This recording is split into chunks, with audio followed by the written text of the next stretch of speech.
Welcome back, everyone. So, Shadowlands, we all know, is a pretty great success for Blizz by the numbers, and I think we've also, many of us, noticed that Blizzard haven't seemed to have been held back fixing launch problems the way they were in BFA. I mean, sure, there's a few quibbles here and there with Shadowlands, but it ain't Azerite gear. So, if Blizzard aren't in this hell situation trying to fix mistakes and stuff, maybe they'll be able to execute on a vision. So, with that said, what can we expect from Shadowlands? Well, today, what I've got for you is a whole lot. We've got the storylines for you to follow. That's a real big one. I think you'll enjoy it a lot. Likely patch content, and even what to expect in terms of systems, times, and dates. And by the way, on this date, you can save time with today's sponsor, Dashlane.com/Bellular. Simple. Dashlane is the app that you need on any device this year. Dashlane just makes your life easier by generating autofilling passwords and personal info through its extensions. And what that means is you never have to manually type a password again, which is awesome, because manually typing passwords kind of sucks. It even works on phones, which gives you a whole bunch more security and also a whole bunch of convenience. Your information is locally decrypted with your master password, and that means that even if Dashlane's servers were hacked, it would be like breaking into the bank, but the bank not having the vault key. You get more though, because they also have dark web monitoring, they've got a VPN, and if you use a site and that site is hacked, they'll send you a security alert to keep you safe. So, stop filling in your personal info and using unsafe, hackable passwords, and try Dashlane for free on your first device at dashlane.com/Bellular. That is all one app across all your platforms, and if you follow my link and use the promo code Bellular, you'll get 10% off. It's pretty damn sweet. I've been using them for years now, so big thanks to them for supporting our team. And with that said, let's get into the video. Let's get into the lore, for of course, the lore does often drive where we go and what we do. We're going to kick it off with our first one. The Heart of the Forest. You see, Zovaal has got a big problem. His old buddy, Muzala, got defeated in the other side. We, the players, have helped with the anima drought. Now, why is this really a problem for him? Simple. Ardenweald is the key to Zovaal, the jailer's freedom. Long ago, right, the Eternals, the other Eternals of course, they used the magic of Ardenweald to make the Maw inescapable. Now that magic all starts from the Heart of the Forest, that is the first tree ever planted in Ardenweald and the Night Fae Covenant Sanctum. Now there's implications there that we could get into, and they are interesting, like if the Heart of Ardenweald is what makes the Maw inescapable, and Ardenweald has connections to the Emerald Dream, is there something between the Heart of the Forest and the Emerald Dream? Because you then think, why is it that we, the player with the Heart of Azeroth and our connection to Azeroth, has been to the Emerald Dream and all that, why is it that we can escape the Maw? Is there a connection there if the inescapability of the Maw is tied to Ardenweald? Food for thought, indeed. Okay, so there's that, right? The Heart of the Forest, the first tree of Ardenweald, it has to be destroyed or circumvented if the jailer is to find freedom, and if he's going to do what he wants to do, yeah, he's going to need freedom, so expect something going down big in Ardenweald. Okay, see this gem? I'm going to call this a gem of domination, just because it looks like what was inset into the helm, and it's clear that the jailer is going to use this to subjugate Anduin's mind, and after that big cinematic happened in the RP that happens in Oribos, the characters, essentially do confirm that the jailer had big control over Arthas the Lich King. So Anduin, a fair-haired, light-aligned guy with a Morden blade, right, now that Shalamourne has been remade. Where have you seen that before?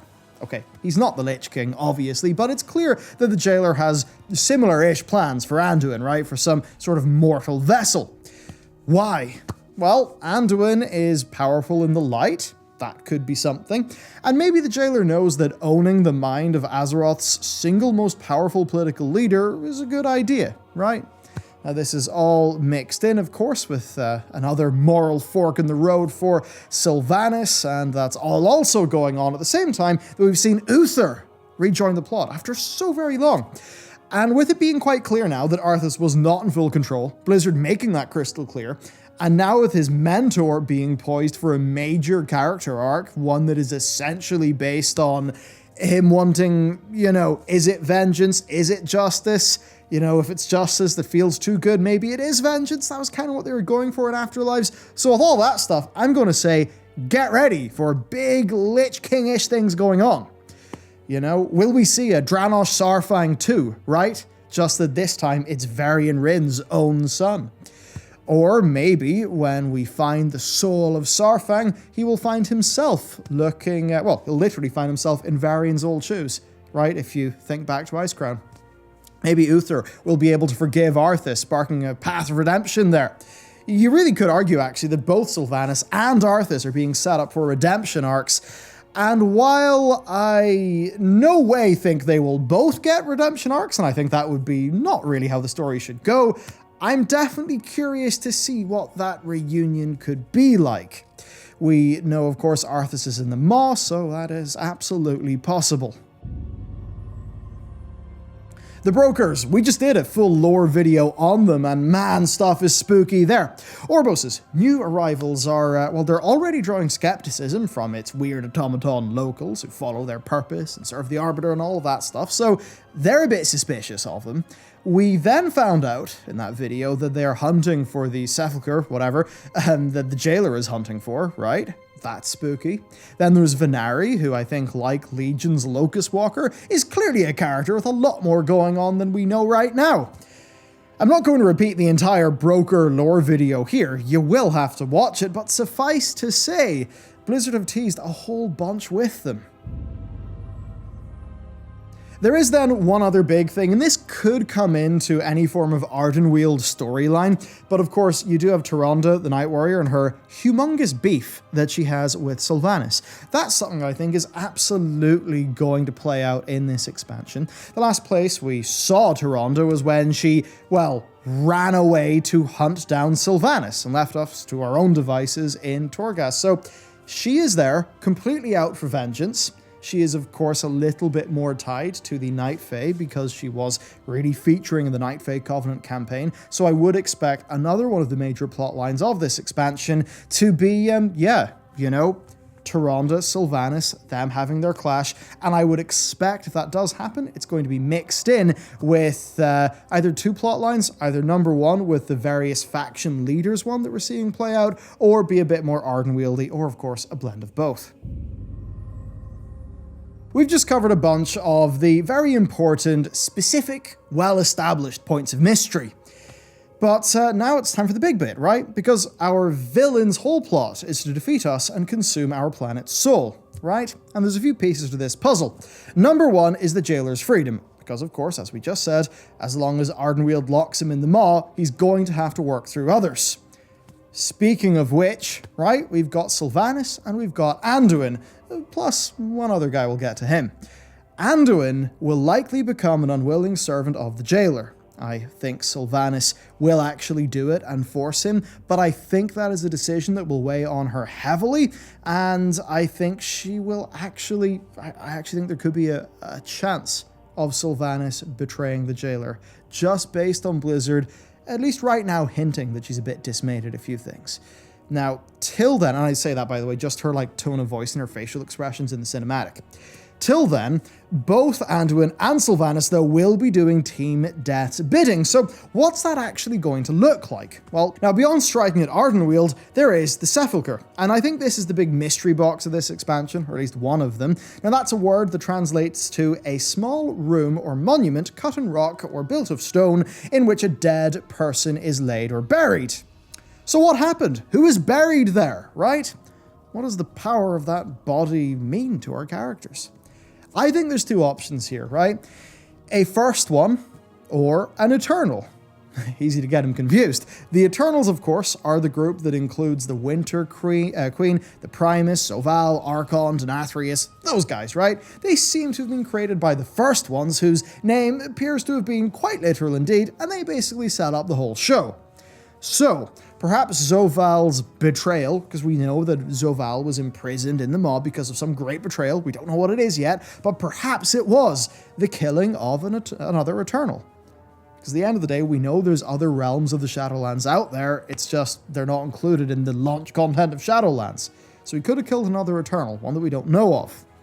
He also could have killed a first one, or it could just be a body of a first one. Right now, we just do not know anything beyond that Zovaal and Sylvanas are searching for this strange crypt. At the same time, we also know that the Primus warned us that they must never find it, and we also know that the brokers are searching for it too. So as you can see, this really does mix in all of the other established plot lines, and this is all just going to be the major driver of future patch content, right? Is this sepulchre in another zone? Is it in the broker's realm? I mean, if it is, then we'll go there. Will hell be brought down on Ardenweald? I think that is possible, though for now, I would expect most of our efforts to be against Anduin and Sylvanas, the proxy characters. We'll get onto another one of those soon, with I think the Jailer himself being a bit more reserved for the final patch of Shadowlands. Characters are fun, so let's talk about them. Varian Wrynn, he died before the Arbiter went offline. And with Anduin poised to be mind-controlled by Zovaal, what better time than for Varian to come back? I mean, hell, maybe with his link to the wild god Goldrin, that could perhaps naturally bring him into a, defend Ardenweald plotline or something like that. There's then Vol'jin, because when we last met him, he had been reborn in Ardenweald, so hey, maybe the pair of them will fight side by side again. There's also Saurfang, right? He died after the Arbiter went dormant. That does mean that Sylvanas' killing blow will have sent him straight to the Maw, and while there is a little bit of a Saurfang Soul sort of sequence that goes on with Troll Dude in the novel that came out before, it's pretty heavily implied that that's just Bum Samedi trying to get him to feel good. So yeah, Saurfang's in the Maw, right? He's probably a prisoner of Torghast. The potential here is pretty damn clear, right? Because Saurfang was the most popular part of BFA's story. He's got a very strong connection to the Shadowlands cast of Azerothian characters. You know, he can see Varian go through what he went through on Icecrown, that's major. He can come face to face with Sylvanas again. The dramatic potential is just so obvious. And indeed, I would say that Sylvanas' treatment of him will be core to whether she is deemed completely beyond redemption, because yes, even though she killed all of those people, Blizzard tends to characterize this stuff in the one-on-one character interactions, or at least, determine those things. So yes, I think if Saurfang came back, he would have a lot to do, he would not be a wasted character, and I think he'd be a free win for Blizzard. Kel'Thuzad, I've teased it enough. He's another one of the Jailer's important minions.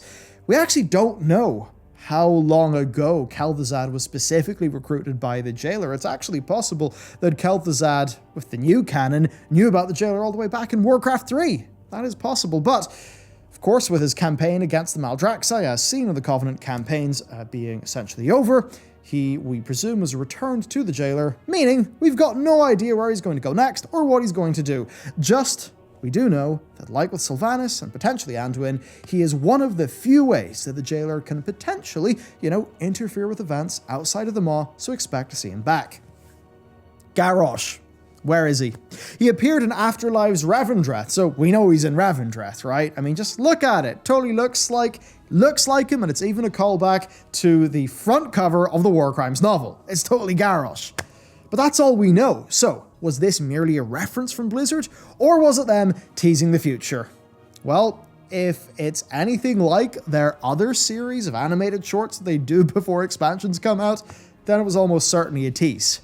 Since that cinematic, of course, Denathrius has fallen, Renathal is now the leader, and we've still heard nothing from old Gary. Hopefully we do, because, you know what, he was an annoying prick, but he was actually quite fun to have around as a character.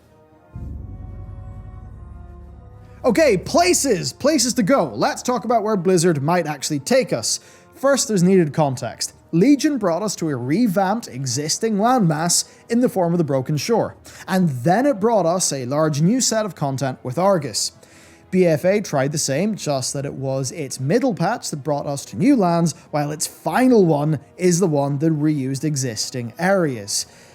So, I mean, even if you go to Mists of Pandaria, right? It's like the Time the Isle was tileset reuse of Jade Forest. The big new thing was its middle patch. So, overall, I think we can expect similar from Shadowlands, right? Smart reuse and new features in general, but probably one big new place to go in a major patch. So what could that be?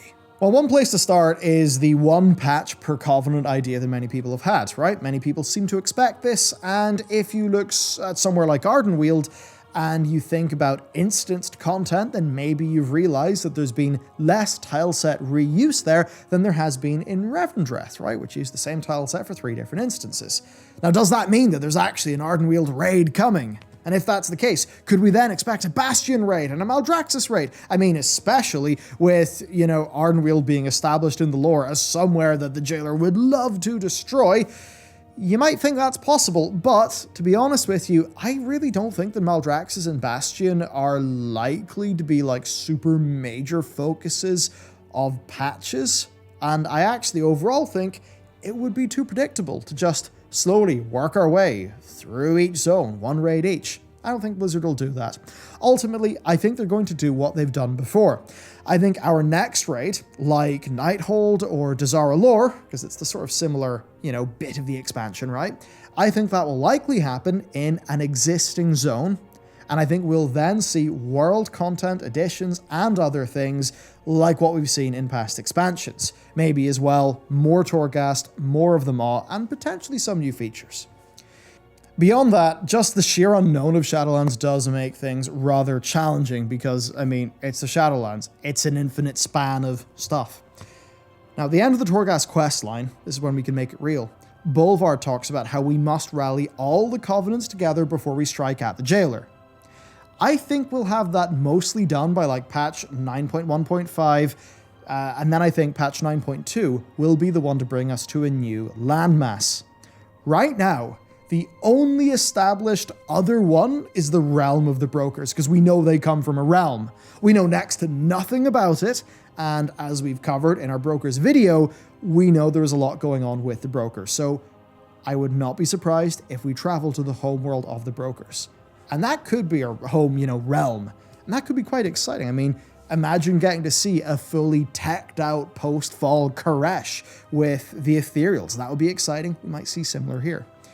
Beyond that then, I would actually expect the final raid boss to be the Jailer, and I would say probably in a raid that will start off as an extreme Torghast before then getting a bit wild, right? Because I think the Blizzard know they need an epic cosmic finale like they did in Legion. Leaving players with a big crazy moment like that is what will sell them on future patches that go to even weirder and less established feeling locales. Alright, let's talk about systems. I just want to do this quite quickly. Blizzard have teased the return of class sets, but clearly in a way where they will be different to those of the past. So I imagine a lot of work will go into that, and that will be a major patch feature. Next, the Maw, right? We're all, I think, quite sure it will be majorly added to as the patches go on. And then beyond that, of course, Torghast. I think it will, at the very minimum, see iterative updates with more powers and things like that. Personally, as I've said before, I would love to see something like the Mage Tower or the Trove of the Thunder King. I would not be surprised if those happen, but I think the safest bet is just more and more and more development over the core Torghast gameplay that we have now. That could even mean getting things like a more updated, sort of higher effort version of the Twisting Corridors, and then some things that Blizzard have said they'll think about, like, say, leaderboards. Now, next, Covenant stuff. This is an interesting one. We can absolutely expect new Covenant campaigns along with more renown levels for us to retain, or attain even, plus of course getting more conduits and maybe more soulbinds or deeper soulbinds. But what's going to be key is if Blizzard feels they need to make any major tweaks to those systems. We know they don't want to. So I would not expect a major new player power system like Essence's. Blizzard very much indicated they wanted to basically just get it right from the start and not need to bolt on new things midway through the expansion. Beyond that though, we've got absolutely no idea what's going to happen, and I actually think that's quite exciting. So what about times and dates, right? You're probably wanting all of the stuff in this video to start feel a bit more real to you, so let's talk about that. BlizzConline will be on the 19th and 20th of February, and I believe it will announce patch 9.1, 9.1.5, and 9.2, as well as teasing 9.3. That's what they've sort of done in the past. Now, 9.2.5 might be teased, hard to tell, we're not going to split hairs. If we look at some things, we'll see that launch renown levels last, assuming you're getting them to a week plus the campaign, until the week of March the 9th. So that's when it runs out. That means I would expect to see patch 9.1, later on in that month, maybe a month after, to give people some breathing room. Now, Season 2 of Shadowlands will likely start maybe 2-3 weeks after that patch comes out, maybe even a month after. If we think about what Blizzard maybe did with their Legion timings, they might want to repeat that again. From then, I think Blizzard will attempt to have raid tiers every 6 months, with there being content patch stuff in between, like what we often see with 0.5 patches. Now that said, we must consider another thing. Blizzard will not want to repeat a December raid release, because they know that's not ideal. And Shadowlands had a December raid release because it was held up by a month's delay. So if you go 6 months after Nathrya's launch, and then 6 months after that again, oh dear, we have a raid coming out in December. That's not what Blizzard wants. And if you look at past expansions, there's clearly a financial or business reason why August was the date that they wanted for Warcraft expansions. That's what they did for Legion and BFA. So, overall, because of this stuff, I think Nathrya will last for 5 months, such that the next raid tier can come out next April/May, and then the next one can come in perhaps November. I would expect 2021 overall then to have 2 major patches, both with raid tiers, as well as 1 to 2 0.5 patches. Beyond that then, really the question for me is wondering how long Shadowlands will be, because as I said, Legion and BFA came out in the Augusts of those years. And release date decisions, they are made by the publisher, and they're obviously made, to time the release to make as much revenue. So they must clearly want August for some reason. Now, Shadowlands was struggling for time. That was evident for a long time. It then had to be delayed a month into November. So here is the question. Will Blizzard try to pack the entire life of the Shadowlands expansion into a duration that is 3 months shorter so that they can get back to the 10.0 expansion releasing in an August? Because if they're going to be able to hit that date, or if they want to be able to hit that date, well, they have to start putting the pieces into place now. And certainly I wish them the best, because that would be quite nice going forward. One of the great things about Legion is just how solid that cadence of content was. I think that's absolutely what we will want to see again. Now that said, I should still say that in BFA, they of course did stretch the patches out a little bit longer. That could obviously happen again, and they could just cast August into the wind, and if they do, then yes, a whole bunch of this section hasn't really mattered that much. Point is, BlizzConline will reveal all. I would expect the next patch that we get is going to be one that will have more Torghast, more of the Maw, maybe more stuff within the zones that we've got, really trying to revamp and double down and just, give those things the big treatment, plus a new raid tier, maybe some fun new features, and then I would expect the patch after that to be the one that comes in with like a big new island for us to explore. And if there was going to be one, the obvious choice is the Broker homeworld. Maybe the Sepulchre's there, or maybe they put it somewhere else, and that's where we go. So there you have it. That's really a lot of what's going to be going on. A little bit of speculation, obviously, but I think a lot of that stuff with the lore, the Heart of the Forest, Zovaal, the Brokers, man, I think that is the stuff to pay attention to.